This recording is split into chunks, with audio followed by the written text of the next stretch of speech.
بسم الله الرحمن الرحيم.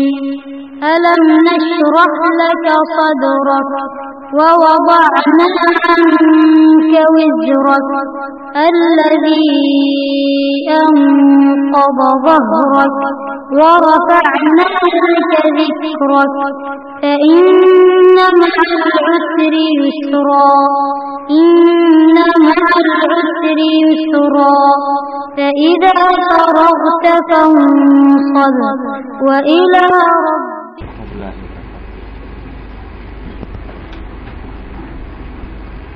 பேரன்பிற்கும் பெருமதிப்பிற்கும் உரிய எல்லாம் வல்ல ஏக இறைவனின் நல்லடியார்களே,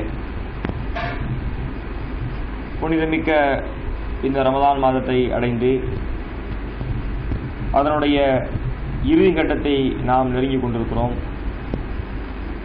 இந்த நேரத்தில் இந்த ரமதானுடைய தொடர் சொற்பொழிவு நிகழ்ச்சியில் இன்றைய தினம் அளவற்ற அருளாளன் எனும் தலைப்பு எனக்கு வழங்கப்பட்டுள்ளது. அன்புமிக்க சகோதரர்களே, வல்ல இறைவன் தன்னை பற்றி திருமறை குர்ஆனில் ஏராளமான இடங்களில் தன்னுடைய நிலைகளை, தன்னுடைய வர்ணனைகளை குறிப்பிடுகிறான். அவனுக்கு நிறைய தன்மைகளும் இருக்கிறது. அந்த தன்மைகளில் ஒரு முக்கியமான தன்மை என்னவென்றால், அவன் ஒரு அருளாளன். அல்லாஹ் என்பவன் அளப்பரிய அருளுக்கு சொந்தக்காரன் என்பதாக தன்னை பற்றி அல்லாஹ் அறிமுகம் செய்கிறான். இந்த கருத்தில் அமைந்த ஏராளமான வசனங்கள் திருமறை குர்ஆனில் இடம்பெற்றிருக்கிறது. அர் ரஹ்மான், அர் ரஹீம் போன்ற வார்த்தைகள் எல்லாம் திருமறை குர்ஆன் நெடுகிலும் நீங்கள் பார்க்க முடியும். உண்மையில் அல்லாஹ்வினுடைய அருளை பற்றி திருமறை குர்ஆனையும் ரசூலுல்லாஹ்வினுடைய பொன்மொழிகளையும் நாம் வாசிக்கும் பொழுது அல்லாஹ்வினுடைய அருளை பற்றி நம்மால் அறிந்து கொள்ள முடிகிறது. எந்த அளவிற்கு அவன் அருளாளன் என்பதையெல்லாம் நமக்கு உணர்த்தக்கூடிய ஏராளமான செய்திகள் வரலாறுகளில் மிகுந்து நிறைந்து காணப்படுகிறது. அன்புமிக்க சகோதரர்களே, அல்லாஹ்வினுடைய அந்த அருளை நாம் சரியாக விளங்கிக் கொள்ள கடமைப்பட்டிருக்கிறோம். ஏன் என்று சொன்னால், இன்றைய சமூகத்தில்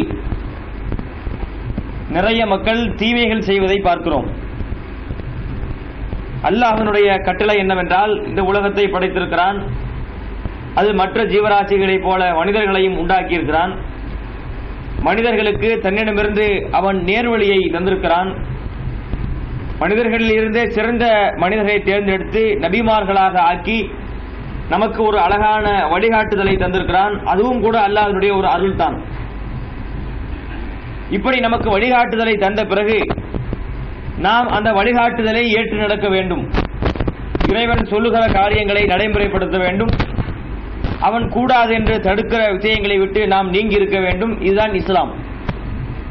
இவ்வளவு அழகான வழிகாட்டுதல் நமக்கு சொல்லப்பட்டிருந்த போதும் கூட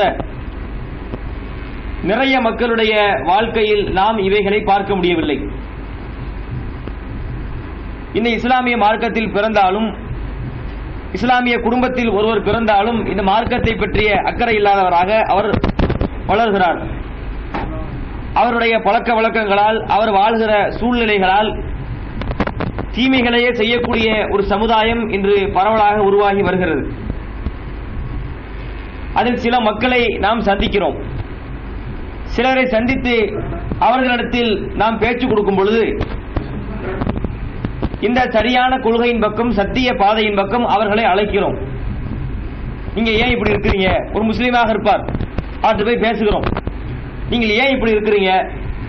பள்ளிவாசலுக்கு தொழுவதற்கு வரமாட்டேங்கிறீங்க, பயான் நிகழ்ச்சிகள் என்றால் அதுக்கு வரமாட்டேங்கிறீங்க, ஒரு விளையாட்டு போட்டி என்ன போறீங்க, மற்ற காரியங்களுக்கு போறீங்க, மார்க்க சம்பந்தப்பட்ட காரியங்கள் என்று சொன்னால் நீங்க ஏன் வர மறுக்கிறீர்கள் என்று கேட்கும் பொழுது அவங்ககிட்ட இருந்து வரக்கூடிய பதில்களை பார்த்தா ஆச்சரியமா இருக்குது.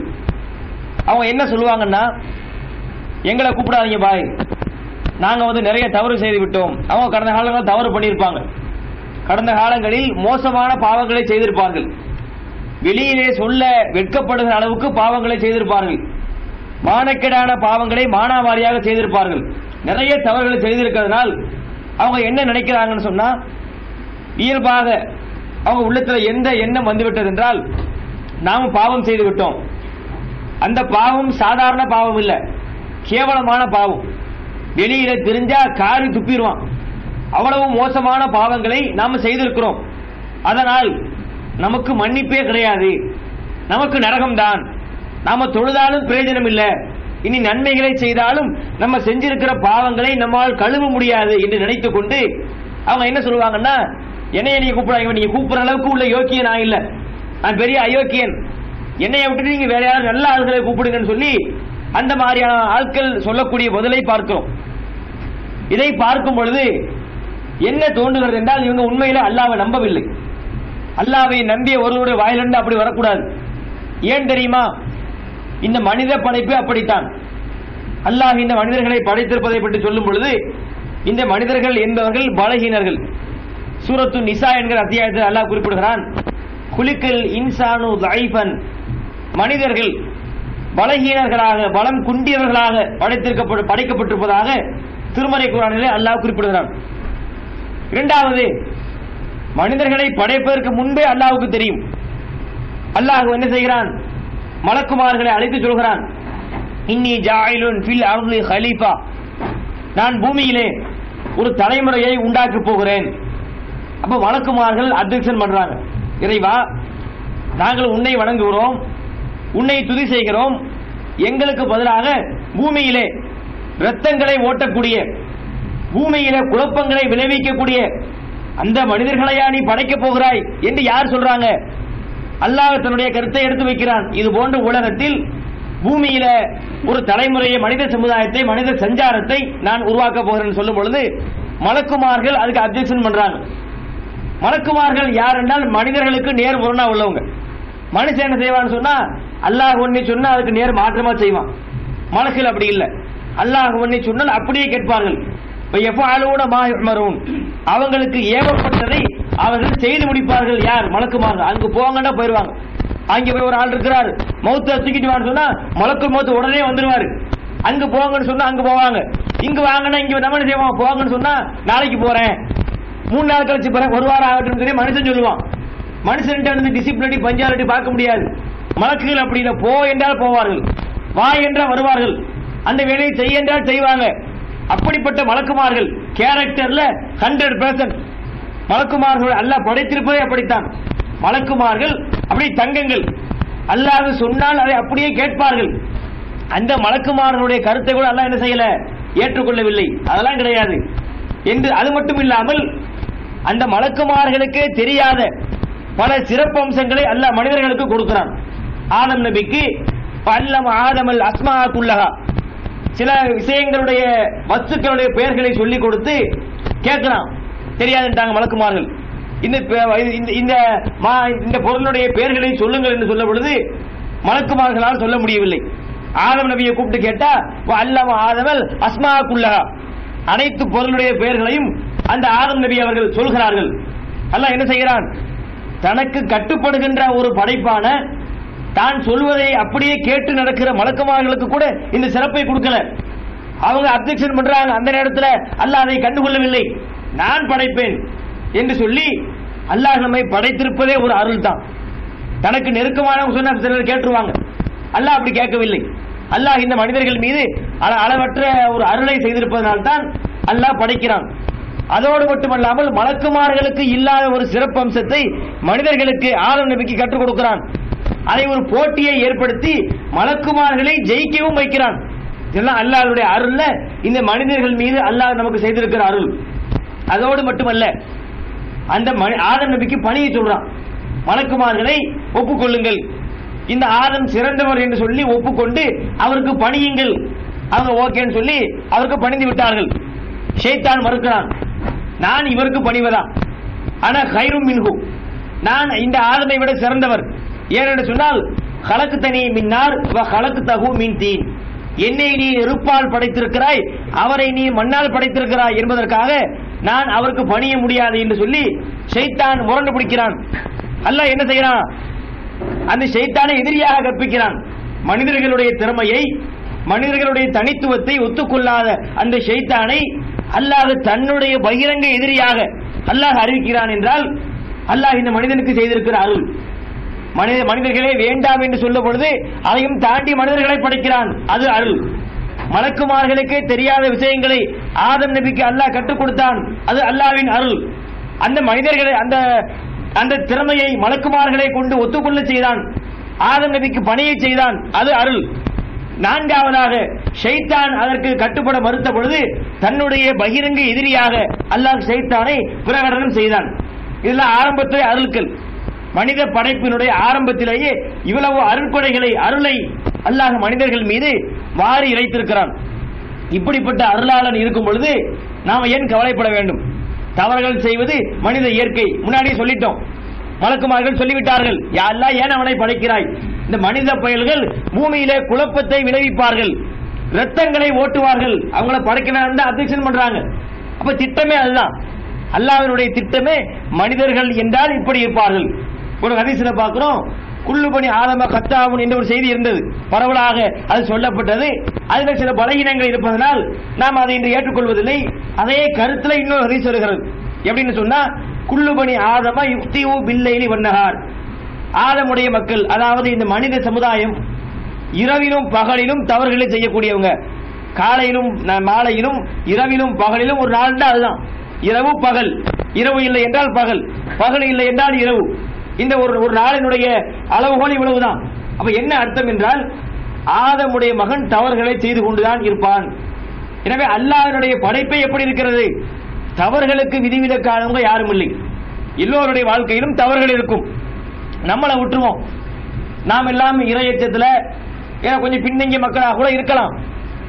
நபிமார்களை ஒப்பிட்டு பார்க்கும்போது பின்தங்கிய மக்கள், இன்னைக்கு இருக்கிற மக்கள் மேலோங்கி ஆட்களா இருக்கலாம். ஆனா நபிமார்களோடு ஒப்பிட்டு பார்க்கும் பொழுது நபிமார்கள் நம்மை விட பல ஆயிரம் மடங்கு சிறந்தவர்கள்.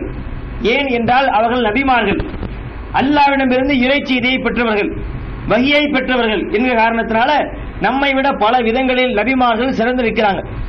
அந்த நபிமார்களை அவங்களால கூட என்ன செய்ய முடியும் என்றால் முழுமையாக சரியா வாழ முடியவில்லை. தவறுகளையே செய்யாமல் அவங்க வாழ்க்கையை கழிக்க முடியவில்லை. அவங்களுடைய வாழ்க்கையில் பல நேரங்களில் தவறுகள் குறுக்கிட்டது. முதல் மனிதர், ஆதி மனிதர் ஆதம் அலைஹிஸ்ஸலாம், அவங்களுக்கு அல்லாஹ் என்ன கட்டளை போட்டான்? இன்று நமக்கு 1000 கட்டளை இருக்குது. அவங்களுக்கு அல்லாஹ் போட்ட கட்டளை ஒரே ஒரு கட்டளை, இந்த தோட்டத்துக்குள்ளே போங்க, போகிற நேரத்தில் நீங்கள் விரும்பியவாறு வாழுங்கள். ஒரே ஒரு செய்தி, ஒரே ஒரு கட்டளை.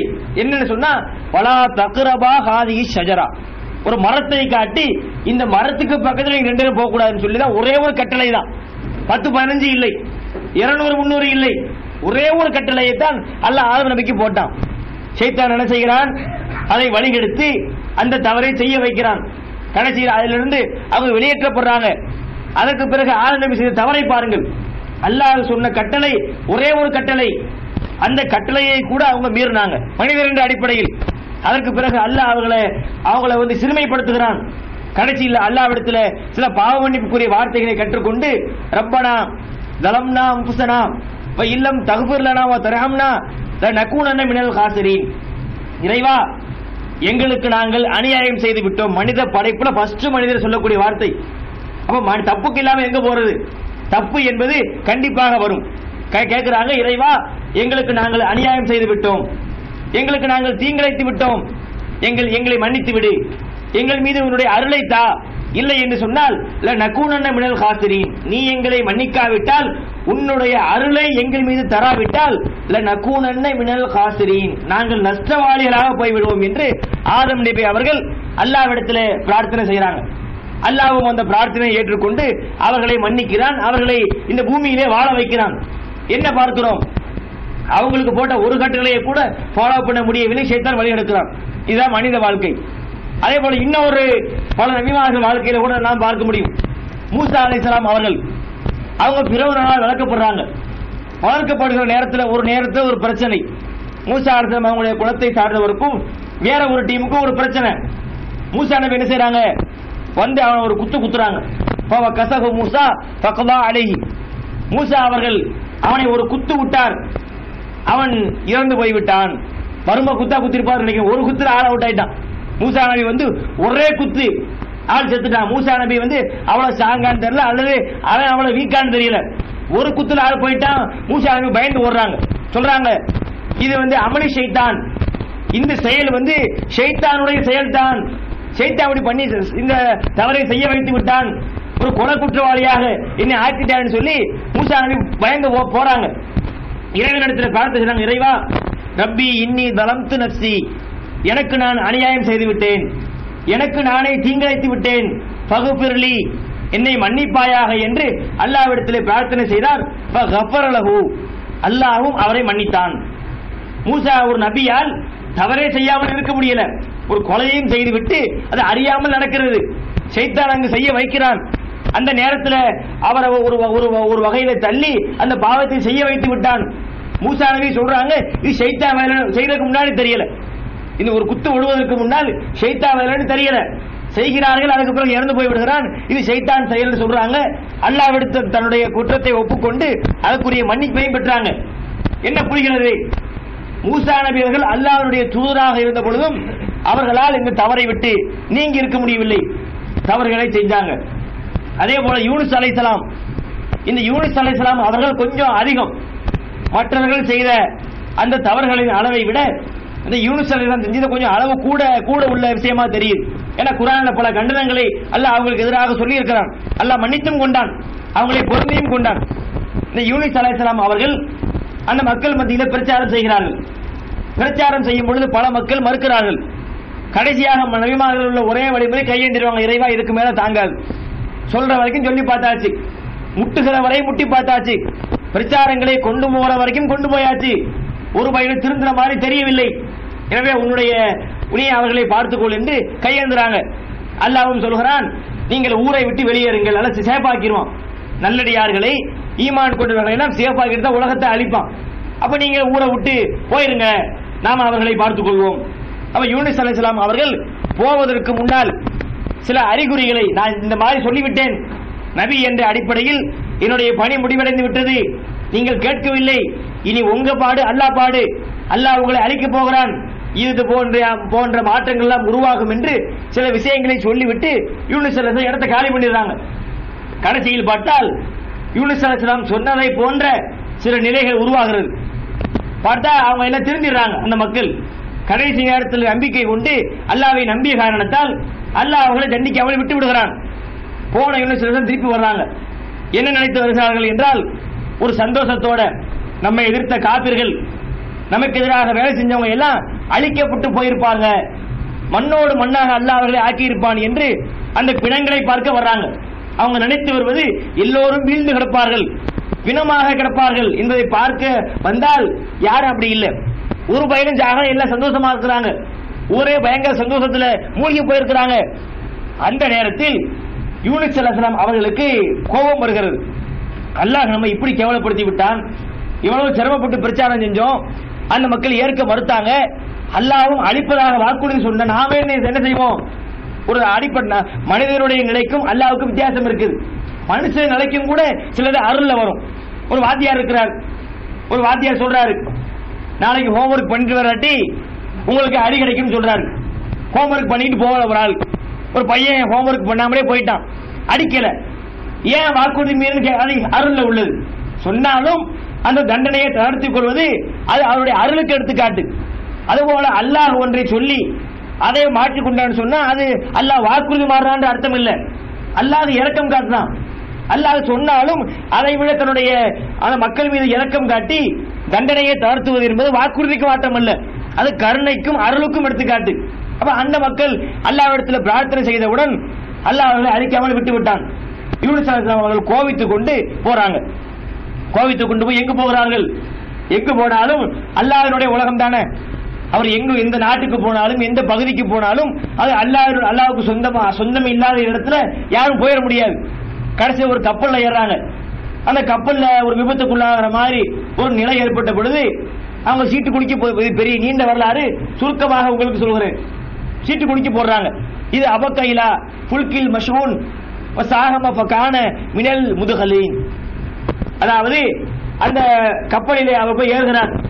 அந்த கப்பலில் சீட்டு குலுக்கி போட்டாங்க. சீட்டு குலுக்கி போடப்பட்டவரை யூனுஸ் நபி தோற்று போய்விட்டார். தூக்கி கடல்ல போட்டாச்சு ஆளை. யூனுஸ் ஸல்லல்லாஹு அவர்களை தூக்கி கடலில் வீசி விட்டார்கள். அவரை ஒரு மீன் வயிற்றுக்குள்ளே விழுங்குகிறது. விழுங்கி மீன் வயிற்றுக்குள்ளே சிறை வைக்கப்படுறாங்க. அங்கு போன பிறகுதான் அவர்களுக்கு புரிகிறது, நாம் தவறு செய்து விட்டோம், நாம் நிதானம் தவறிவிட்டோம், நாம் பொறுமை காக்க மறந்து விட்டோம். அல்லாஹ் என்பவன் அளவற்ற அருளாளன். அவன் நாடினால் அழிப்பான், அவன் நாடினால் மன்னிப்பான். அதை ஒரு செகண்ட் நம்ம யோசிக்காமல் போயிட்டோம்னு சொல்லி மீன் வயிற்றுக்குள்ள போன பிறகுதான் அவர்களுக்கு ஒரு விடிவு பிறக்கிறது, ஒரு தெளிவு பிறக்கிறது.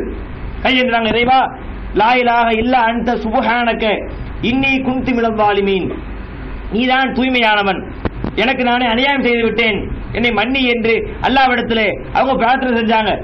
அல்லாஹ்வும் அவரை மன்னிக்கிறான். என்ன புரிகிறது என்றால், மனித வாழ்க்கையில் தவறுகள் வரத்தான் செய்யும். தவறுகளே இல்லாமல் யாரும் பிறந்து விட முடியாது, தவறுகள் வரும். அதிலிருந்து யூனுஸ் நபி செஞ்ச தப்பு அல்லாஹ் தன்னுடைய நபிமார்களை பற்றி பல இடங்களில் சொல்லுவான். இப்ராஹிம் நபியை பற்றி சொல்லும் பொழுது ஃபத்தபிஉ மில்லத்த இப்ராஹிம ஹனீஃபா, சத்திய கொள்கையிலே உறுதியாக நின்ற இப்ராஹிம் நபியை எங்கள் பின்பற்றுங்கள் என்று நபி அல்லாஹ்வுக்கு போதனை செய்வான். பல நபிமார்களை சொல்லி அவங்க உறுதி உங்கள்கிட்ட வர வேண்டும், அவர்களை போல் நீங்கள் நடக்க வேண்டும், அவங்க வழியில போக வேண்டும் என்று நபிமார்களை மேற்கோள் காட்டி அல்லாஹ் நடக்க சொல்வான். திருமறை குர்ஆனில் ஒரே ஒரு நபியை காட்டி அது போன்று ஆக கூடாது என்று சொல்கிறான். அல்லாஹ் தன்னுடைய நபிக்கு சொல்லும் பொழுது ஃபஸ்பிர் பிஹுக்மி ரப்பிக், யூனுஸ் அதாவது நபியாருக்கு சொல்லும் பொழுது நீங்கள் பொறுமையாக இருங்கள், அல்லாஹ்வுடைய கட்டளைக்காக காத்திருங்கள். வலா தகுன் க சாஹிபில் ஹுத், மீன் வயிற்றிலே இருந்தவரை போன்று நீங்கள் ஆகிவிடக் கூடாது. அப்ப என்ன புரிகிறது? அது ஒரு மோசமான செயல், தவறான செயல். அந்த செயலை அவர் செய்தார், அல்லாஹ் அவரை பொருந்திக் கொண்டான். ஆனால் நீங்க அப்படி செய்யக்கூடாது, நீங்கள் பொறுமையாக இருக்க வேண்டும், அல்லாஹ்வின் கட்டளைக்காக நீங்கள் காத்திருக்க வேண்டும். அந்த மீன் வயிற்றில் இருந்த யூனுஸ் நபியை போல நீங்கள் ஆகிவிடக் கூடாது. இன்னும் அடுத்த வசனத்தில் பார்க்கிறோம், லவ்லா அன் ததாரகஹு நிஅமத்தும் மிர் ரப்பிஹி லனுபித பில் அராயி வஹுவ மதுமூம், அவருக்கு மட்டும் அல்லாஹ்வுடைய அருள் கிடைத்திருக்காவிட்டால், அந்த ஒரு நேரத்தில் அல்லாஹ் ஒரு நபியை பார்த்து அல்லாஹ் பேசுகிறான், சாதாரண மனிதரை பார்த்தல்ல, ஒரு நபிக்கு நபியினுடைய நிலை. அந்த யூனுஸ் நபிக்கு மட்டும் அல்லாஹ்வின் அருள் கிடைத்திருக்காவிட்டால் வெட்ட வெளியில் இழிவடைந்தவராக அவர் தூக்கி எறியப்பட்டிருப்பார். செஞ்ச வேலை மோசமான வேலை, அவங்க செய்த செயல் நல்ல செயல் இல்லை, ஆனால் பொருந்திக் கொண்டார் அல்லாஹ், அவங்க திருந்திக் கொண்டார்கள். அல்லாஹ்வுடைய அருள் நம்பிக்கை இருக்கவில்லை. மீன் வயிற்றுக்குள்ள போனாச்சுன்னா நம்ம என்ன செய்யணும், போயாச்சு போகணும்னு நினைச்சிருவோம். இன்னும் 1 மணி நேரமோ அரை மணி நேரமோ நம்ம மீன் வயிற்றுக்குள்ள போய்விட்டோம். 1 மணி நேரத்துக்குள்ள அது இறப்புக்குள்ள போய் நம்ம உடம்புல உள்ள சாறுகள் எல்லாம் முறியப்பட்டு ரத்தங்கள் எல்லாம் முறிஞ்சப்பட்டு அதனுடைய மலப்புடை வழியாக அரை மணி நேரத்தில் சாணியாரும் நினைச்சிருவோம். இது நம்முடைய நிலை. அவங்க அப்படி நினைக்கவில்லை. தவறு செய்து மீன் வயிற்றுக்குள்ள போயாச்சு, பிழைக்கிறக்கூடிய வாய்ப்பை பற்றி நம்ம கற்பனை செய்ய முடியாது. அவங்க அப்படி நினைக்கவில்லை. அந்த நேரத்தில் அல்லாஹ்வின் அருளை நம்பினாங்க. இறைவா என்னை காப்பாற்று, ஃபஸ்ட் ஜபுனாலஹு, அவரை நாம தேர்வு செய்தோம். கஷப்னா மாபிகி, அவரை என்ன செஞ்சோம், அவரை அந்த மீன் வைத்திருந்து காப்பாற்றினோம், அவரை நாம் நல்லடியாராக எடுத்துக்கொண்டோம் என்று திருமறை குர்ஆனில் அல்லாஹ் குறிப்பிடுகிறான். இப்ப என்ன நமக்கு தெரிகிறது என்றால், தவறுகள் என்பது வரத்தான் செய்யும். தவறுகள் இல்லாமல் யாரும் வாழ்ந்துவிட முடியாது. அப்படி வருகிற நேரத்தில் கடந்த காலங்களில் தப்பு பண்ணியிருப்போம். அப்ப என்ன செய்யக்கூடாது, நாங்கள் தவறு செய்து விட்டோம், எங்களுக்கு மன்னிப்பு கிடைக்குமா என்று பார்க்க தேவையில்லை. அல்லாஹ்வை நம்ப வேண்டும். நான் செய்தது தவறாக இருக்கலாம், பாவமாக இருக்கலாம், என் இறைவன் நாடினால் எனக்கு மன்னிப்பு கிடைக்கும், அல்லாஹ்வினுடைய அருள் அவ்வளவு விசாலமாக இருக்கிறது என்று யார் நம்புகிறாரோ அவர்தான் வெற்றி பெற முடியும். அவர்தான். அதுக்காக வேண்டி நபியை குறை சொல்ல நினைக்கக்கூடாது. நபிமார்கள் வாழ்க்கையில் உள்ள குறையை சொல்கிறோம் என்றால் அவங்களை குறைப்படுத்த வேண்டும் என்ற நோக்கம் அல்ல. மனித படைப்பு யதார்த்தம். நம் மனிதன் என்று சொன்னால் இப்படியெல்லாம் வரும். அப்ப அவங்க எங்க வித்தியாசப்படுறாங்க, தவறுகளை செய்தார்கள், அந்த தவறுகளை மூழ்கி போய்விடவில்லை. ஒரு அல்லாஹ்வை கோவிச்சு போயிட்டோமே, நமக்கு எப்படி மன்னிப்பு கிடைக்கும் யூனுஸ் நினைக்கல. ஒரு தவறை செஞ்சாங்க, அந்த நேரத்தில் அல்லாஹ்வுடைய அருளை நம்பிக்கை இழக்காமல் அல்லாஹ்வை நம்பி அதுக்குரிய விமோசனத்தை பெற்றுக் கொண்டார்கள். அந்த பாடம் நமக்கு இருக்குது. அப்ப நிறைய மக்கள் என்ன சொல்றாங்கன்னா, எங்களை கூப்பிடாதீங்க, நாங்கள் பாவிகள், நாங்கள் தவறு செஞ்சவங்க, நாங்கள் வெளியிலே சொல்ல முடியாத பாவங்களை செய்து முடித்தவர்கள், எனவே எங்களுக்கு நரகண்டா என்று பலர் நினைத்துக் கொண்டிருக்கிறாங்க. அப்படி நினைக்க தேவையில்லை. அல்லாஹ் என்பவன் அவ்வளவு அருளாளராக இருக்கிறான். திருமறை குர்ஆன்ல நாம பார்க்கிறோம். அதே போன்று ரசூலுல்லாஹ்வுடைய வாழ்க்கை முறையிலும் கவனிக்கிறோம். அல்லாஹ் என்பவன் எப்படிப்பட்ட அருளாளன், எத்தனை செய்திகள் ஏராளமாக குவிந்து கிடக்கிறது. திருமறை குர்ஆன்ல கூட பார்க்கிறோம், குல் இல்லாஹி கதப அலா நஃப்ஸிஹிர் ரஹ்மா, அல்லாஹ் கருணை பொழிவதை தன் மீது விதியாக்கி வைத்திருக்கிறான். அல்லாஹ் எப்படி இருக்கிறானா, அல்லாஹ் தனக்கென்று நாம ஒரு ரூல் போடுவோம் இல்லையா, நம்ம வாழ்க்கையை நடப்பதற்கு, நம்ம பல காரியங்களை செய்வதற்கு நாம சில பைலாக்களை உருவாக்குவோம். ஒரு அமைப்பு நடத்தினாலும் ஒரு ஜமாத்து நடத்தினாலும் சட்டத்திட்டங்களை உருவாக்குவோம் இல்லையா. அந்த மாதிரி அல்லாஹ் என்ன செய்யறான், தனக்கு சில ப்ரொசீஜர் பைலாக்களை உருவாக்கு. அந்த பைலா என்னன்னு சொன்னா, மனுஷன் தப்பு செஞ்சா மன்னிக்கணும், தன் மீது அருளை உறுதியாக்கி வச்சுக்கிறது. நீ தப்பு செய்யறியா, நீ தப்பு தான் செய்வ, நான் மன்னிக்கத்தான் செய்வேன். நீ தவறு செய்தால் நான் மன்னிப்பேன் என்று அல்லாஹ் என்ன செய்யறான், தன் மீது கருணையை விதியாக்கி வைத்திருக்கிறான். அருளை தன் மீது அல்லாஹ் சட்டமாக்கி வைத்திருக்கிறான். திருமறை குர்ஆனுடைய வசனம். அதே போல அல்லாஹ்வினுடைய அருள் எந்த அளவுக்கு இருக்கு என்பதை பற்றி ஒரு நபிமொழி, அந்த ஒரு நபிமொழியை படித்தாலே போதும் அல்லாஹ்வுடைய அருளை நாம் புரிந்து கொள்ள முடியும். சஹீஹ் புகாரில பார்க்கிறோம், இன்னல்லாஹ கலக்கர் ரஹ்மத்த யௌம கலக்கஹா மியஅத்த ரஹ்மத்தின், அல்லாஹ் இந்த கருணையை படைத்த நாளில் அதை 100ஆக பங்கு வைத்தான்.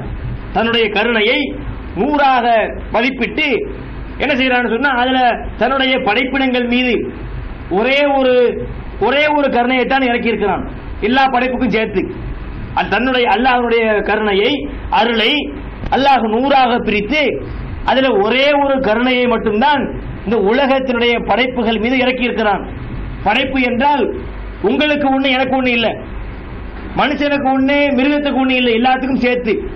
ஆதம் நபி படைக்கப்பட்டதில் இருந்து, உலகம் படைக்கப்பட்டதில் இருந்து உலகம் அழிகின்ற வரை மனிதர்கள் மட்டுமே எத்தனை மிருகங்கள் இருக்குது, அதுக்கெல்லாம் அருள் இருக்குது. ஒரு பறவை என்ன செய்து, புறா குஞ்சு, ஒரு புறா தாய் புறா வந்து தன்னுடைய குஞ்சுக்காக இரைகளை அழுகிட்டு போகுது. ஒரு மிருகம் தன்னுடைய மிருகத்தை அப்படி குரங்கு செய்து தோல் ஒதுக்கி வச்சுக்கிறது. கங்காரு தன்னுடைய குட்டியை வெளியே விட்டு விடாமல் அதன் மீது பாசத்தை பொழிந்து, அதன் மீது அருளை பொழிந்து, அதை தூக்கி தன்னுடைய வயிற்றுக்குள்ளே வைத்துக் கொள்கிறது. இப்படி உலகத்தில் மனிதர்கள், பறவைகள், மிருகங்கள், எல்லா உயிரினங்களிடத்திலும் அதனுடைய குட்டிகளை என்ன செய்து உள்ளத்தில் அருள் இருக்குது, அதனுடைய உள்ளத்தில் கருணை இருக்கிறது. இதை எல்லாத்தையும் சேர்த்து டோட்டல் போட்டா ஒண்ணு அல்லாஹ்விடத்துல. உலகத்தில் தோன்றிய உயிரினங்கள், ஆடு மாடு மனுஷன் குதிரை எல்லாத்தையும் சேர்த்து அது உள்ளத்தில் உள்ள அருளை எல்லாம் கணக்கு போட்டு கொண்டு வந்து சேர்த்தால் அது அல்லாஹ்வினுடைய அருளை ஒத்த ஒண்ணு. மிச்சம் உள்ள 99 அங்க வச்சிருக்கிற அல்லாஹ் கைவசம். 99 தன்னிடத்துல வைத்துக் கொண்டு ஒன்னைத்தான் பிரிச்சு கொடுத்துருக்கிறான். அந்த ஒன்னை கொண்டு என்ன செய்யறோம், இறக்க போறோம். ஒருத்தர் மேல ரோட்ல போறோம், இதான் தாங்கன்னு கேட்கிறான், இறக்கப்பட்டு சாப்பாடு வாங்கி தர்றோம். அந்த ஒன்றை உள்ள கிடைச்சது. ரோட்ல ஒரு ஆள் முடியாம கிடக்குறான், முடியாம உழுந்து கிடக்குறான், அவனை கொண்டு போய் மருத்துவமனையில் சேர்க்கிறோம். அல்லாஹ்வுடைய கருணையில உள்ளது, அல்லாஹ்வுடைய அருள்ல இருந்து நமக்கு கிடைத்த பங்கு. ஒரு தந்தை வெளிநாட்டில இருந்து தன்னுடைய ஊருக்கு போறாரு, போகிற நேரத்தில் தன்னுடைய மனைவி கேட்ட விஷயங்களை எல்லாம் வாங்கி கொண்டே கொடுக்கிறார். அது இறக்கத்தில் உள்ளது, அருள்ல உள்ளது. தன்னுடைய பிள்ளைகள் ஒரு லிஸ்ட கொடுப்பான், பாப்பா வரும்போது மறந்துடாதீங்க, அது வேணும் இது வேணும்னு சொல்லி அந்த எழுதி முடிக்கிறதுக்கு 1/2 மணி நேரம் ஆகும். அவ்வளவு பட்டியல்களை சொல்லி முடிப்பான். அதை வாங்கிட்டு போய் கொடுக்கிறோமே, அது அல்லாஹ்வுடைய அருள். இப்படி எல்லா அருளையும் சேர்த்து கணக்கு போட்டால், உலகத்தில் உள்ளதை சேர்த்தால் ஒன்று இருக்கிறது, அது அல்லாஹ்விடத்தில். மீதி உள்ள 99 அல்லாஹ் தன் கைவசம் வைத்திருக்கிறான். அது உலகத்தில் கிடைக்காது, மறுமையில கிடைக்கும். உலகத்தில் அந்த 99 இருந்து பங்கை வாங்க முடியாது. மறுமை நாளில் என்ன செய்வான் மனிதன், அல்லாஹ்வை சந்திக்கிற நேரத்தில் அல்லாஹ் தன்னுடைய அருளை போட்டு அவர்களை மன்னித்து சொர்க்கத்துக்கு அனுப்புவான். உண்மையில மறுமையில வெற்றி அடைவதாக இருந்தால் அல்லாஹ்வுடைய அருள் இல்லாமல் வெற்றி அடைய முடியாது. ஏன்னு சொன்னால் நம்மளால அப்படித்தான் இருக்குது. என்னதான் பயான்களை கேட்டாலும் தவறுகளை செய்வது இயல்பாகிவிட்டது. அதுக்காக தவறு செஞ்சுக்கிட்டே இருக்கக்கூடாது. அது அல்லாஹ் தண்டிக்கவும் செய்வான். கருணை உள்ள இறைவனுக்கு கோபம் வரும், ஆனா அருள் மிகைத்திருக்கிறது. அல்லாஹ்வுடைய கருணையா கோபமா என்று வரும்பொழுது நபிகள் நாயகம் சொல்றாங்க, அல்லாஹ்வின் கருணை, அல்லாஹ்வின் அருள் கோபத்தை மிகைத்து விட்டது. கோபமும் படுவான் அல்லாஹ் அருளும் இருக்குது. ஆனால் அருளா கோபமா என்றால் அருள் தான் மேலோங்கி இருக்கிறது சொல்லி ரசூலுல்லாஹ் சொல்லி காட்டுறாங்க. அந்த அடிப்படையில் மறுமை நாளில் நாம போய் இருக்கும் பொழுது நம்ம மீது அல்லாஹ் என்ன செய்வான், தன்னுடைய அருளை வாரி இறைப்பான். நிறைய செய்திகளை பார்க்கிறோம். செய்திகளை பார்த்தால் அல்லாஹ்வுடைய அருள் அப்படி வெளிப்படுது. அல்லாஹ் என்பவன் இவ்வளவு அருளாளனா. ஒரு சம்பவத்தை பார்க்கிறோம், நபிகள் சொல்லி காட்டுறாங்க. அல்லாஹ் என்ன செய்வானா, நரகத்திலிருந்து தன்னுடைய அருளை பொழிய நாடுபவரை நரகத்திலிருந்து வெளியாக்குவான். வெளியாக்கி ஒரு மலக்கை விட்டு அவருடைய தவறுகளை எல்லாம் சொல்லி காட்ட சொல்லுவான். அவனை கூட நிக்க வச்சு, பெரிய தப்புகளை இல்லை, சிறிய தவறுகளை, அவர்கள் செய்த சிறிய தவறுகளை அவன் சொல்லி காட்டப்படும். பார்த்தா பேப்பர்கள் பார்த்தா பக்கம் பக்கமா இருக்கும், வைத்து வாசிப்பார்கள். அவனை வெளியே கொண்டு நிக்க வைத்து, நீ அதை செய்தாயா? அவன் மறுக்க மாட்டான், ஒத்துக்குருவான். எதை சொல்லு, எது வாசிக்கப்படுகிறதோ, எந்தெந்த குற்றங்கள் மொழியப்படுகிறதோ அதை மறுக்க விட மாட்டான். சொன்னால் ஆமாம் நடந்தது, அப்படி செய்திருக்கிறாய், ஆமா செய்திருக்கிறேன், அப்படி அவனை இது பண்ணி இருக்கிறாய், ஆமா அது பண்ணியிருக்கிறேன் சொல்லி என்னென்ன தப்புகளை செய்தானோ அதுல பெரிய பாவங்கள்லாம் வராது. பெரிய பாவங்கள் அளவிலே அதிகமானது, ரொம்ப மோசமான பாவங்கள்லாம் வராது. சின்ன சின்ன பாவங்கள் மட்டும் அவனிடத்திலே படித்து காட்டப்படும். அப்ப என்ன செய்வான்? எல்லாத்தையும் ஒத்துக்குருவான். ஒத்துக்கொண்டு அவன் எப்படி இருப்பானா, அப்படி விளவெடுத்து போய் விடுவானாம். ஆகா, சின்ன சின்ன தப்புகளையே அள்ளி போடுறாங்க, இந்த இதெல்லாம் நம்ம உலகத்து தப்பு நினைக்கல, உலகத்தில் வாழும் பொழுது இதெல்லாம் தப்பு என்று கற்பனையே செய்ய முடியவில்லை, அதையெல்லாம் படிச்சு காட்டுறாங்க. அப்ப பெரிய பெரிய தவறுகள் வந்தால், ஒரு கடையில் ஒருத்தர் திருடிட்டான், ஒரு கடையில முதலாளிக்காரன்ட்ட ஒருத்தர் திருடிட்டான், அவன் 1 லட்சம் ரூபாய் திருடி இருக்கிறான், 50 பைசா திருடி இருக்கிறான். அதே கடையில் ஒரு தொழிலாளி ஒரு கடையை வேலை பார்க்கிறான், அங்கே அவன் பல ரூபாய் எடுக்கிறான், 1 லட்சம் ரூபாய் திருடி இருக்கிறான், 50 பைசா திருடி இருக்கிறான். இவன் இந்த 50 பைசா திருட்டு முதலாளி தெரிஞ்சு போச்சு, 1 லட்சத்துக்கு கூட தெரியல. 50 பைசா கூப்பிட்டு வச்சு பலார்னு அரைஞ்சு கண்ணத்துல மரத்துல கட்டி தொங்க விட்டு, எவ்வளவு தைரியம் இருந்தா நீ 50 பைசாவை தூக்குவ என்ன சொன்னா என்ன செய்வான்? 50 பைசாவுக்கு இந்த அடிக்கிறானே, 1 லட்சம் ரூபாய் தூக்கணும் தெரிஞ்சு அவ்வளவுதான் பயப்படுவான். அப்ப இவன் அதே மாதிரி பயப்படுவான். சின்ன சின்ன தப்புகளா சொல்றாங்களே, சின்ன சின்ன தப்புகளே அள்ளி போடுறாங்களே, அப்ப பெரிய பாவங்கள் என்று விளவெடுத்து போய் நடுங்கி கொண்டிருப்பான். அப்ப அல்லாஹ் சொல்லுவானா, இவனை நீங்கள் வாசித்து காட்டீங்க இல்லையா, இந்த தவறுகளை எல்லாம் அப்படி நன்மையாக மாத்துங்கள்.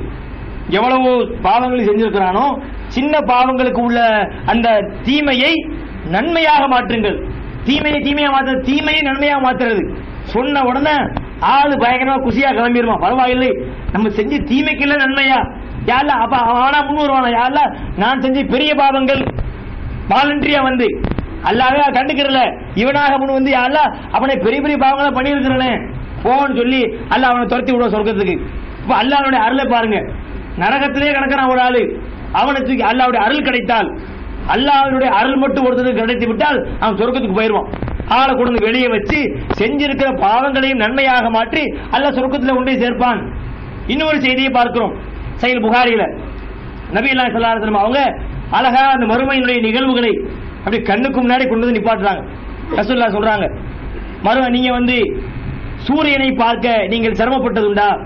மேகம் மறைக்காத சூரியன், மேகத்தை மறைக்காத சூரியனை பார்க்க நீங்கள் சிரமப்படுவதுண்டா? இல்லையா? அழகா தெரியுது. அதே போல மேகம் மறைக்காத பௌர்ணமி சந்திரனை, சந்திரன் சொன்னா அதுல வளர்பிறை தேய்பிரெல்லாம் இருக்குது, இந்த 1ஆம் பரம் 2ஆம் பரம் பெருசா தெரியாது. பௌர்ணமி முழு நிலவு முழு மதி, ஒரு மேகமும் இல்ல, அப்படி வானத்துல நிக்குது, அதை பார்ப்பதற்கு நீங்கள் சிரமப்படுவீர்களா? முண்டி எடுப்பீங்களா? இல்ல, அழகா பார்த்தாலே தெரியும். அந்த மாதிரி மறுமையில் என்ன செய்வீங்க? நீங்க அல்லாஹ்வை பார்ப்பீர்கள். மறுமை நாளில் மக்கள் அப்படியே கூட்டமாக அந்த இடத்துல நிறுத்தப்பட்டிருப்பாங்க. அந்த இடத்துல என்ன செய்வாங்க? இந்த மக்கள் உலகத்துல யாரையெல்லாம் வணங்கினாங்களோ அதெல்லாம் இங்க வரும். அதே மாதிரி சூரியனை வணங்கினவங்க சூரியன் வரும், ஒரு கூட்டம் சூரியனை வணங்கியிருப்பாங்க, இன்னும் ஒரு கூட்டம் சந்திரனை வணங்கியிருப்பாங்க, இன்னும் ஒரு கூட்டம் நெருப்பெல்லாம் வணங்கியிருப்பாங்க. எல்லாம் ஒண்ணுனா வரும், சூரியன் வரும். அந்த சூரியன் வந்து பார்க்கும் பொழுது அந்த மக்கள் போவாங்க, அது சூரியன் அப்படியே போயிடும், அவங்களுக்கு பின்னாடி போய் இவங்க நரகத்தில் விழுந்துருவாங்க. அதே போல சந்திரன் வரும், சந்திரனை பார்த்த உடனே நம்ம கடவுள் என்று சொல்லி எல்லா சந்திரனை பின்னாடி மக்கள் போவாங்க, அந்த சந்திரன் அப்படி போகும், அதான் ஃபாலோ பண்ணி போறவங்க அப்படியே நரகத்தில் விழுந்துருவாங்க. அதே போல சைத்தானை பின்பற்றியவங்க, சைத்தான் வருவான் பின்னாடியே போவாங்க, அவங்க போய் நரகத்தில் விழுந்துருவாங்க. அவுலியாக்கள் நம்ம கபூர் போர்வை, நம்ம ஊர் ஆளுகளுக்கு அந்த பச்சை போர்வை கபூர்ஸ்தான் வந்து நிற்கும், ஏர்வாடி கபூர்ஸ்தான். அதே போல அஜ்மீர் ராஜாவோட கபூர்ஸ்தான் வந்த உடனே அவுளியாண்டு பின்னாடி போயிடும், டக்குன்னு போயிடும், அந்த கபூர்கள் அப்படி நகர்ந்து போகும், இவனும் போய் நரகத்தில் விழுந்துருவான். அப்ப இதெல்லாம் யாரு? அடிமட்ட கேஸ், பேச்சுவார்த்தையே இல்லை, இதெல்லாம் வந்து தெளிவா நரகத்துக்கு போய் உழவக்கூடிய கேஸ். மற்ற சில ஆட்கள் இருப்பாங்க, அதுல நல்லவனும் இருப்பான் கெட்டவனும் இருப்பான். அப்ப அவங்களுக்கு முன்னாடி அல்லாஹ் என்ன செய்வான்? தன்னுடைய தோற்றத்தை காட்டுவான். தோற்றத்தை காட்டிய பிறகு ஒரு பாலம் அமைக்கப்படும், அந்த பாலத்தின் மீது மக்கள் அப்படி நடந்து போவாங்க. நடந்து போகிற நேரத்தில் ஒவ்வொரு ஸ்பீட்லாம் இருக்குது. சிலர் வந்து நல்ல வேகத்தில் போவாங்க. அப்படி பல வேகங்கள் சொல்லப்பட்டிருக்கு. அது போனால் அதுக்குள்ளே நமக்கு நேரம் போயிடும். அப்படி எல்லாம் மக்கள் கடந்து போய் கொண்டிருப்பாங்க. போகிற வழியில் கூட சில கொக்கிகள் இருக்குமா, கருவேல மர முட்களை போன்ற கொக்கிகள். அந்த கொக்கியினுடைய அளவு அல்லாஹ்வுக்கு தெரியும், நமக்கு தெரியாத ரசூலுல்லாஹி சொல்லும். அந்த கொக்கியினுடைய அளவை அல்லாஹ் மட்டும்தான் அறிந்தவன். அந்த கொக்கிகள் வந்து மக்களை அப்படி கவ்வி பிடிக்கும். அவர்கள் செய்திருக்கிற ஒரு பாலம், இங்க இருந்து சொர்க்கத்துக்கு ஒரு பாலம், இடையில பார்த்தா அப்படி நரகத்தை கிராஸ் பண்ணி தான் போகணும். போகிற நேரத்தில் சிலர் வந்து போயிடுவான், சிலர் எப்படி போவான், ஈஸியா போயிடுவான். சிலரை பார்த்தா அடிச்சு பிடிச்சி முகத்துல காயம்லாம் இருக்குமா, சொர்க்கத்துக்கு போயிடுவாரு. ஆனா பாவங்கள் செஞ்சிருப்பாரு. அவர் பார்த்தா அடிபட்டு மிதிப்பட்டு பார்த்தா இந்த இதுல பார்க்கலாம். இந்த இன்னி கொடுக்கறது சோமாலியாவில் உணவுப் பொருட்களை கொடுக்குறாங்க. கொடுக்குற நேரத்தில் அதை வாங்குறதுக்கு முண்டி அடிச்சு கீழே பட்டு மிதிப்பட்டு சின்ன பின்னப்பட்டு போய் ரத்தங்கள் ஒழுக போய் போட்டு வாங்கிட்டு வந்து உட்கார்ந்துருப்பாங்க. அந்த மாதிரி என்ன செய்வான், சொர்க்கத்துக்கு போகும்போது சிலர் நல்லவங்க எல்லாம் ஈஸியா அப்படி தௌஹீத்வாதிகளா போயிடுவாங்க. தௌஹீத்வாதிகளாக இருந்து கொஞ்சம் பாவங்களை பண்ணவங்க இருந்தாலும் அல்லாஹ்வுடைய அருளப்பட்டவங்க அடிபட்டு உதப்பட்டு முகமெல்லாம் புண்ணா போய் காயங்களோட போய் ஒரு வழியை வந்து சேர்ந்தோம்னு சொல்லி அதோட திருப்தியா போயிடும். சில மக்களை வந்து அந்த கொக்கிகள் கவ்வி பிடிக்கும். சில மக்கள் நரகிலே வீழ்வார்கள். சரி, நரகத்தில் விழுந்துட்டான்ல, நீ நரகத்துக்கு போன நல்லா விட்டுற மாட்டான். நரகத்துக்கு விழுந்த மக்கள்லையும் இங்கே சில ஆட்கள் சொல்லுவாங்களா, இறைவா அவர் என்னோடு தொழுதவர். இந்த போகிற நேரத்தில் மக்கள் சொல்லுவாங்களா, அவர் என்னோடு தொழுதவர், என்னோடு நோன்பு வைத்தவர் என்று சொல்லி சொல்லுகிறது. அப்படியா, தொழுக நோன்பு அல்லாஹ்வுக்கு தெரியும், இருந்தாலும் ஒரு கருணையை பொழுது காட்டுகிறான் அல்லாஹ். சரி, அந்த மாதிரி ஆட்கள் மட்டும் எடுத்துருவாங்கன்னு சொன்னா அவங்கள எப்படி இருப்பாங்களா, அவங்களுடைய முகமெல்லாம் கருகி போயிருக்கும். நரகத்தில் அப்படி வெந்து போய் பாதி வெந்து வேகாம முகம் எல்லாம் கரிஞ்சு போயிருப்பாங்க. அதிலே தொழுகையாளிகள் அடையாளம் எப்படி அடையாளம் காட்டப்படுவாங்க, அவங்க சஜிதா பண்ண அடையாளம். தொழுகையில அவங்க சஜிதா பண்ண அடையாளத்தை நரகம் தீண்டாலாம். தொழுகையில நம்ம தொழுகையுடைய சிறப்பு, ஒருத்தன் நிறைய குறைகள் இருந்தாலும் தொழுகை இருந்தால் அது அவனுக்கு ஒரு சான்ஸ். அந்த நரகத்திலே விழுந்து விட்டாலும் தொழுகை இருக்குதா, அவன் நெத்தி அப்படி தெரியும், நெத்தி அப்படியே தனியா தெரியும் பொழுது அவர் அங்கிருந்து காப்பாற்றப்படுவார். அப்ப அது மாதிரி கோரிக்கை வைக்கப்படும் பொழுது அல்லாஹ் அவங்கள காப்பாற்றுவான். அவங்கள தூக்கி ஆள் பார்த்தா கரிஞ்சு போய் கரிச்சட்டியாட நிற்பான். அவனை கொண்டு போய் மாவுல் ஹயா ஜீவ நதி என்று சொல்லி அதிலே குளிப்பாட்டுவாங்களாம். குளிப்பாட்டின உடனே அப்படி முளைச்சு வந்த பயிர் மாதிரி, அன்று முளைத்த பயிர், ஒரு வெள்ளத்தில் அந்த சேற்றிலே அன்று முளைத்த பயிர் எவ்வளவு பொலிவோடு இருக்குமோ அதை போன்று அவங்க பொலிவாக்கப்பட்டுருவாங்க. அவங்களும் சொர்க்கத்துக்குள்ள போயிருவாங்க. கடைசியா ஒரு ஆள் இருப்பான், இவன் கடைசி நரகத்துல. இவன் மத்த நிரந்தர நரகம், யாரும் வெளியேற மாட்டாங்க. அந்த நரகத்துல கடைசியா ஒரு ஆள் இருப்பான். அவன் என்ன செய்வானா, யாரா அவனுக்கு மூச்சு திணறுமா, நரகத்தில் கடந்து கருகி போய் அங்கே உள்ள வேதனைகளை அனுபவித்து, இறைவா நரகத்தில் உள்ள வரக்கூடிய வாடை எனக்கு மூச்சு அடைக்கிறது, தாங்க முடியவில்லை, கொஞ்சம் நரகத்தை முகத்தை மட்டும் திருப்பி வெளியில கொண்டு வேணாம், சொர்க்கம்லாம் எனக்கு வேணாம், அவ்வளவு பெரிய பாவம் வேணாம், அவ்வளவு பெரிய பாக்கியம் வேணாம், முகத்தை மட்டும் அப்படி திருப்பிடு, அது போதும் என்று கேட்பான். அப்ப நான் அப்படி செஞ்சேன்னா நீ வேற என்னமா கேட்க கூடாது, அதெல்லாம் கேட்க மாட்டேன். இறைவா உன்னுடைய கண்ணியத்தின் மீது ஆணை, உன்னுடைய சிறப்பின் மீது ஆணை, நான் உன்னுடைய இதுக்கு பிறகு நீ திருப்பி மட்டும் விட்டு அதுக்கு பிறகு உனக்கு எனக்கு வேணாம், நான் எதையும் கேட்க மாட்டேன் சரி என்று அந்த வாக்குறுதியை வாங்கி கொண்டு அல்ல அப்படி லேச முகத்தை திருப்புவான். திருமணம் சொர்க்கம் தெரியும். திருமண உடனே பார்த்தா அதுக்கு சொர்க்கத்தை பார்க்கல, நரகத்தையே பார்த்து கிடந்தவனுக்கு இங்கு திருமண உடனே அது அழகா தெரியுது. யாருல மறுபடியும் கேட்பான், இறைவா சொர்க்கம் அழகா இருக்குது, சொர்க்கத்துக்கு உள்ளெல்லாம் கொண்டே விட்டுற வேணாம், பக்கத்துல ஒரு இடத்தை கொடுத்து சொர்க்கத்தை பார்த்துக்கிட்டா பெரிய பாக்கியமா போயிடும். சொர்க்கத்துக்கு உள்ள போகாட்டாலும் நரகத்திலிருந்து வெளியேறி அந்த சொர்க்கத்தை கண்ணால காணுவது பெரிய பாக்கியம், அதையாவது எங்களுக்கு தா. அயோக்கிய பயில அல்ல சொல்லுவான். ஆனா என்ன ஒரு ஏமாற்று ஆள், பிராடுகார பயில, இப்பதான் முடியாதுன்னு சொன்னேன், நான் இதை கேட்க மாட்டேன்னு சொன்னேன், நரகத்திலிருந்து முகத்தை திருப்புவதற்கு முன்னால் யாரெல்லாம் இதை மட்டும் செய், அதுக்கு பிறகு உன்னே கேட்க மாட்டேன்னு சொன்னேன், இதான் மனிதன் சொல்லிட்டே இருப்பான். ஆனா கெஞ்சிக்கிட்டே இருப்பான், அல்லா உன்னோட அடியான் என்ன அல்லாவை புகழ்ந்து கொண்டே இருப்பான். சரி போனான்னு சொல்லி அந்த சொர்க்கத்துக்கு வாசல்ல கொண்டு போய் அவன் ஆள் நிப்பாட்டியாச்சு. நிப்பாட்டின உடனே அப்புறம் சொர்க்கம் உள்ள நல்லா கிளியரா தெரியுது. முதல்ல பார்த்தா லேசான ஒரு தோற்றம் தெரியும், பக்கத்துல போய் பார்த்தா சொர்க்கத்தில் நடக்கிற எல்லாம் தெரியும். அங்கு சாப்பிடுற சாப்பாடு பார்த்தா அவ்வளவு அழகு, அங்கு உள்ள குடியிருப்புகள் அவ்வளவு பிரம்மாண்டம். அங்கு பார்த்தா ஒரு பக்கம் தேனாறு ஓடுது, ஒரு பக்கம் பாலாறு ஓடுகிறது. அதுபோல ஹூருலின் பெண்கள் எது கவர்தோ இல்லையோ அங்கு உள்ள பெண்கள் அது எப்படி இருப்பாங்களா, ஹூருன் கம்சாலில் லுலில் மக்னூன், அந்த ஹூருலின் பெண்கள் அப்படி முத்துக்களை போன்று இருப்பார்கள். பக்கவாயிபா அத்ராபா, அழகிய கட்டளைகள். அவனுக்கு எதை பார்த்து ஆசை வருதோ இல்லையோ, ஹூருலின்களை பார்த்து உனக்கு கண்டிப்பா ஆசை வந்துடும். யாரெல்லாம் இப்படி எல்லாம் இருக்குது, சாப்பாடு பிரம்மாண்டம், குடியிருப்புகள் பிரம்மாண்டம், ஹூருலின் பெண்கள் அப்படியே இருக்கிறாங்க, எப்படியாவது சொர்க்கத்துக்கு கொஞ்ச நேரம் அமைதியா இருப்பான். அதாவது அவன் வந்த உடனே அதெல்லாம் பார்த்துருவான். பார்த்தவுடன் இருந்தாலும் அல்லாஹ் எப்படி கேட்கறது, 2 தடவை வாக்குறுதி மீறியாச்சு, 3வது தடவை கேட்டா என்ன செய்யறது இல்லை. ஆனா அல்லாஹ்வுக்கு புரியும், அவன் பார்க்கிற பார்வையில உள்ளத்தில் நடப்பது அல்லாஹ் அறிந்து கொண்டிருப்பான். அப்படி பார்க்கிற கொஞ்சம் அமைதியா இருந்து விட்டு அல்லாஹ் நாடிய வரை அவன் அமைதியா இருப்பான். அப்படி லேசா அப்படி கிளப்புறது, யா அல்லாஹ் சொர்க்கம் இதெல்லாம் இருக்குது கொஞ்சம் தேவை என்று கேட்பான். அல்லாஹ் என்ன செய்வான், மறுபடியும் என்ன ஒரு ஏமாற்று பேர்வழி நீ சொன்னாய், முதல்ல சொல்லும் பொழுது யாரெல்லாம் முகத்தை படுத்தி அதுக்கு பிறகு ஒண்ணு வேணான்னு சொன்னேன், சரின்னு செஞ்சேன். அதுக்கு பிறகு சொர்க்கத்துக்கு பக்கத்துல கொண்டே விடு போதும்னு சொன்னாய், அதையும் செஞ்சாச்சு. மறுபடியும் என்னடா கேட்கிறேன்னு சொன்ன, யாரெல்லாம் அவன் கெஞ்சுவான், கெஞ்சி கொண்டே இருப்பான். அல்லாஹ் அவனை மன்னித்து சொர்க்கத்தை கொண்டு சேர்த்துருவான் என்பதையெல்லாம் பார்க்கிறோம். இப்ப என்ன இதெல்லாம் பாவம் செஞ்சிருவான், இவெல்லாம் பெரிய சூப்பிகள், இவெல்லாம் வந்து சூப்பி கூட பாவம் தான், சுத்த சூப்பின்னு தப்பா சொல்லிட்டு இருக்கிற சூப்பிங்கிறவன் நரகத்துக்கு உரியவன், அவ்வளவு செயல்களை செய்யக்கூடியவன், சுத்தமாக வாழ்ந்தவன் இல்ல, தவறுகளை செய்தவன், தீமைகளை செய்தவன். இருந்தாலும் அல்லாஹ்வுடைய அருளால் அவன் காப்பாற்றப்படுகிறான். அல்லாஹ்வினுடைய அந்த இடத்துல அல்லாஹ் என்ன செய்வான், அவரை காப்பாற்றுவான். சில மக்கள் அல்லாஹ் என்ன செய்வானா, சில பரிந்துரைகளை உண்டாக்குவான். ஒரு ஆள் இருப்பான், ஒரு பாவம் செஞ்சவன், ஒரு ஆளை கூப்பிட்டு இவனுக்கு பரிந்துரை பண்ணு, யாரெல்லாம் இவனை விட்டு வச்சிருப்போம். இன்னைக்கு இருக்குல்ல நம்ம கோர்ட்டுகள்ல வந்து ஒருத்தர் தப்பு செய்யறான்னு சொன்னா என்ன செய்யணும், வக்கீல்களை வைத்து வாதாட வேண்டும். ஒரு ஆளுக்கு வக்கீல் இல்ல, வக்கீல் தரக்கு வசதி இல்லைன்னு சொன்னா அரசாங்க சட்டப்படி அரசாங்கம் வக்கீல் தரும். ஒரு ஆள் தப்பு பண்ணிட்டான் அல்லது குற்றமே சாட்டிட்டாங்கன்னு சொன்னா கோர்ட் வந்து நிக்கிறார், அவருக்கு சட்டம்லாம் தெரியாது, வக்கீல் சொன்னா அவர் என்ன செய்வாரு, பல சட்டங்களை ஆர்கியூமெண்ட் பண்ணுவாரு. அவன் கொடுக்கறதுக்கு வசதியும் இல்லை, அரசாங்கம் செய்யும். இவனுக்கு அரசாங்கம் சார்பாக ஒரு வக்கீலை ஏற்படுத்தி நீ வாதாடு, அப்ப வாதாடுவாரு, அதுக்குள்ள ஜட்ஜ்மெண்ட். அல்ல என்ன செய்வான், ஒரு ஆள் அவன் பாதியா இருப்பான், நரகத்துக்கு இவனை ஒரு ஆளை கூப்பிட்டு இவனை மன்னிக்கிறேன்னு சொல்லு, மன்னிக்க சொல்லி நீ பரிந்துரை பண்ணி யாரெல்லாம் பாவனை விட்டு வச்சிருப்போம். இப்படி எல்லாம் இப்படி ஒரு ஆளை கூப்பிட்டு அவனுக்காக பேச வைத்து அவன் தீமைகளை மன்னித்து அல்லாஹ் சொர்க்கத்துக்கு கொண்டு போவான்.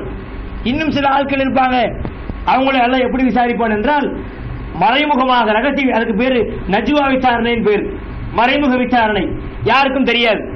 அவனை தனியா கூப்பிட்டு தெரிஞ்சாதானே பார்ப்பாங்க, யாருக்கும் தெரியாமல் அவனை தனியாக அழைத்து அவனிடத்தில் நீ தப்பு செய்தாயா, செஞ்சேன், அந்த தப்பு செய்தாயா, ஆமா செஞ்சிருப்போம், ஆனா உனக்கு மட்டும் தான் தெரியும், உன் பாவத்தை மன்னிச்சாச்சு, நீ ஓடி போய் சொர்க்கத்துக்கு என்று அல்லாஹ் அவரை மன்னித்து விடுவான்.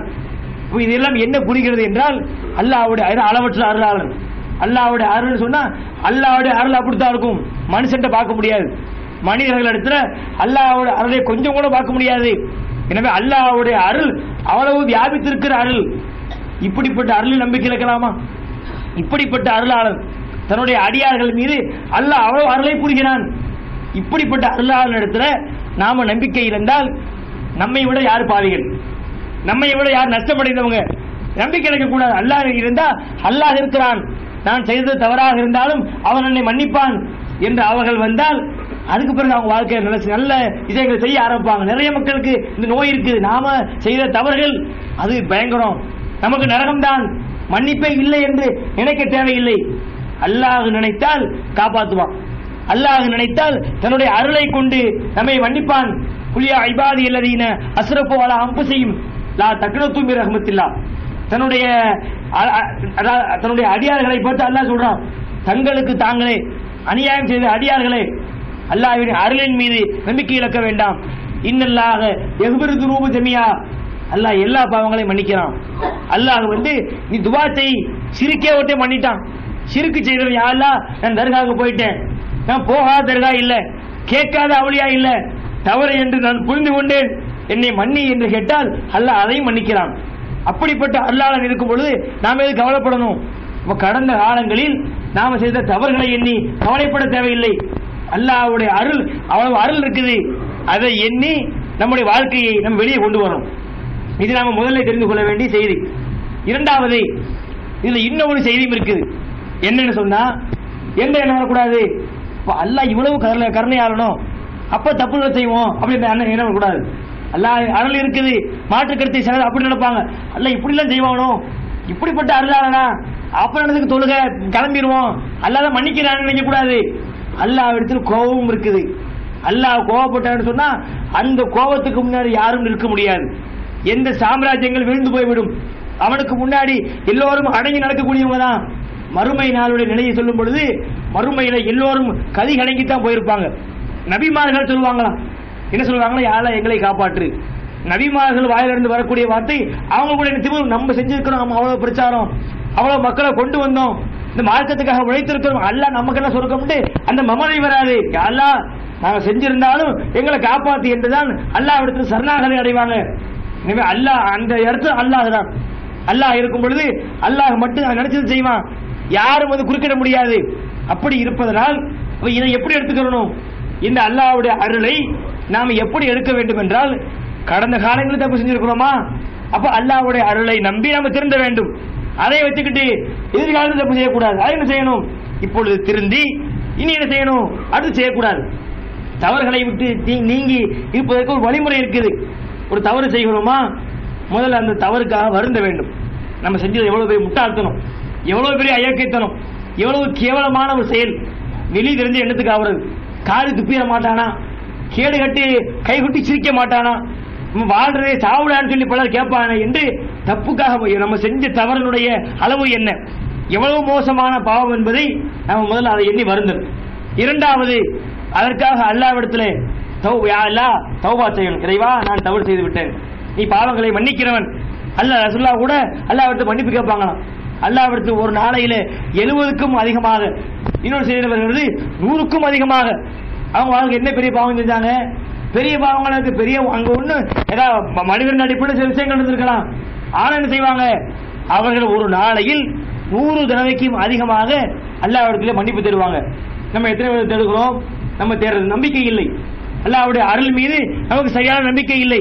அவன் ஒரு தவறு செய்தான்னு சொன்னா செய்த தவறுக்கு வருந்துவது. இரண்டாவது, அல்லாஹ்விடத்தில் மன்னிப்பு தேடுவது. மூன்றாவது, அந்த தவறை அடுத்து செய்யக்கூடாது. செய்திருக்கிற தவறை வருந்தியாச்சு, வருந்தப்படி எப்படி செய்யலாம், ஒரு செயலுக்காக வருந்துகிறோம், வருந்தி வருத்தத்துக்குரிய செயல் தானே அது. எப்பொழுது நாம் வருந்துகிறோமோ அது மோசமான செயலுங்கிறதுக்கு ஆதாரம், எப்பொழுது நாம் வருந்துகிறோமோ அது கேவலமான செயலுங்கிறதுக்கு ஆதாரம். வருந்திய செயலை திருப்பி செஞ்சா அது பெரிய ஐக்கியத்திரம் இல்லையா?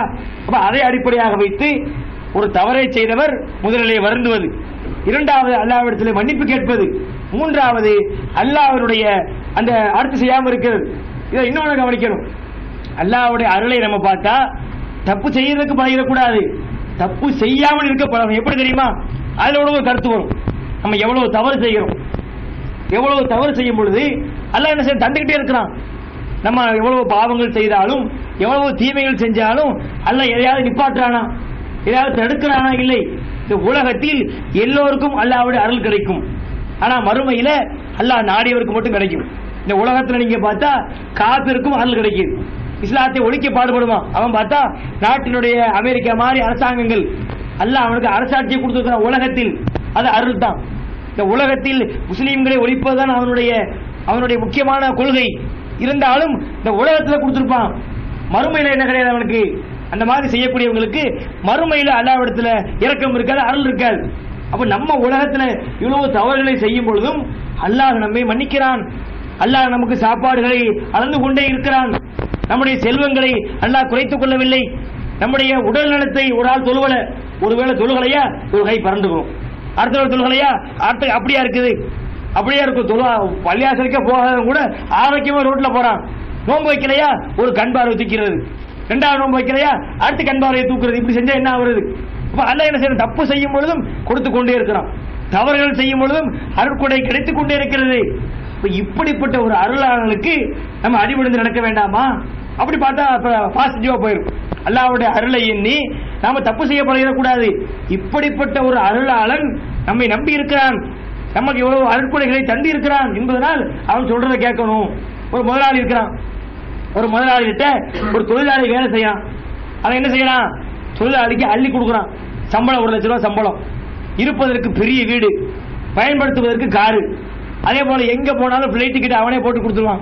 அது போக டெய்லி பேட்டா போட்டு 10,000 ரூபாய். குழந்தைகளுடைய படிப்பு செலவை ஏத்துக்கிட்டான். அதே மாதிரி கரண்ட் பில்லு, டெலிபோன் பில்லு எல்லாத்தையும் அவனே பார்த்துக்கிறான். இப்படிப்பட்ட முதலாளி இருந்தா துரோகம் பண்ண நினைச்சு பார்ப்பானா? இவ்வளவு தந்திருக்கக்கூடிய முதலாளிக்கு விசுவாசமா இருக்கணும், அவன் சொல்றதை கேட்கணும் என்று நாம நினைப்போம். இந்த முதலாளி கொடுப்பதை விட அல்லாஹ் கொடுப்பது எக்கச்சக்கம்.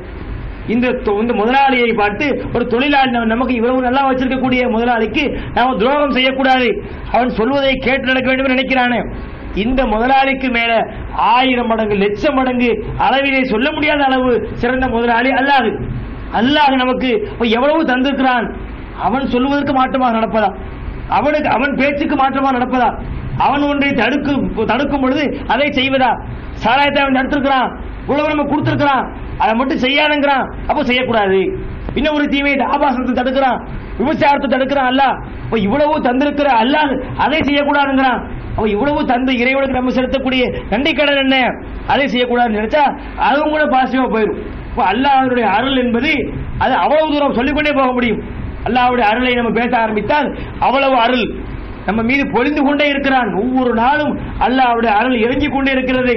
எனவே அல்லாஹ்வுடைய அந்த அருளை எண்ணி அல்லாஹ் இடத்துல நம்ம சரணாகதி அடைந்து இந்த உலகத்தில் நமக்கு கிடைத்திருக்கிற வாய்ப்பை பயன்படுத்தி கடந்த காலங்களில் நம்ம தவறு செய்திருக்கலாம். தவறுகளுக்கு அப்பாற்பட்டு யாரும் இருந்து விட முடியாது. அப்படிப்பட்டவங்க என்ன செய்யணும் சொன்னா அல்லாஹ்விடத்துல கண்ணீர் வடிக்க வேண்டும்.